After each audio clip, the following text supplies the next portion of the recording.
এয়া চাব পাৰে এইবোৰ তামোলৰ পাত আমি কথিতত ক'লে তামোলৰ ঢুকনা বুলি কওঁ এয়া চাওক এইবোৰ আজিকালি পাবলৈয়ে নাই মায়ে আমাৰ এইবোৰ বুটলি আনি যোগাৰ কৰি দিয়ে আৰু চোতাল সাৰিবৰ কাৰণে চাওক আপোনালোকেও পৰি যোৱা তামোলৰ শুকান পাতৰ পৰা নিজে নিজে ঝাৰু বনাই ল'ব পাৰে একো টান নহয় নমা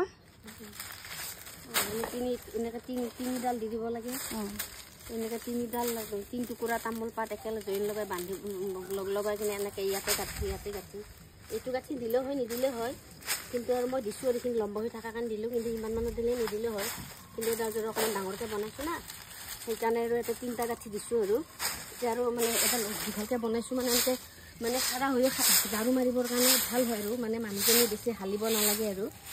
নাহালকে মানে এনেকৈ হৈ যায় আৰু গতিকে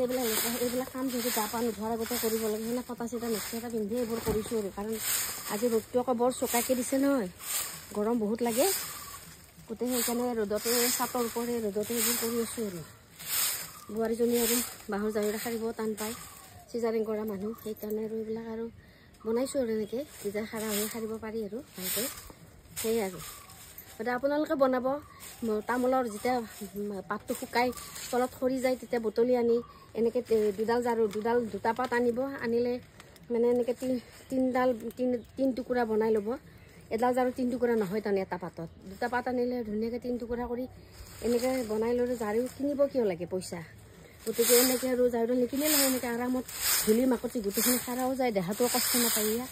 কিমান ধুনীয়াকৈ চাওকচোন অকণো বালি খালি একো নৰয় গাঁৱততো এইবোৰে ব্যৱহাৰ কৰে নহয় গাঁৱততো এইবোৰে কিন্তু জাগালৈ ব্যৱহাৰ কৰে কিন্তু জাগালৈ নকৰে জাগালৈ নাৰিকলৰ পাতৰ ঠাৰিৰ জাৰু আৰু বাঁহৰ বনাই লয় কিন্তু জাগালৈ আৰু এইবিলাক কৰে আৰু সেয়াই আৰু এনেকৈ আৰু বনাই চলাই থৈ দিওঁ কাৰণ যে আৰু বেছি পাত নকৰে না গতিকে যিখিনি সৰাৰ তামোল পাতবিলাক আনি গোটাই থৈ দিছিলোঁ এইবিলাক বনাইছোঁ এইবিলাক বনাই থৈছোঁ মানে কেতিয়া মোটামুটি এবছৰৰ কাৰণে চিন্তা নাই এইখিনি যে চোতাল জাৰু দিয়া হৈ যাব এই চাৰিডাল দিয়ে আৰু আমাৰ চাৰিডাল হ'লেই আপোনালোকেও বনাব এনেকৈ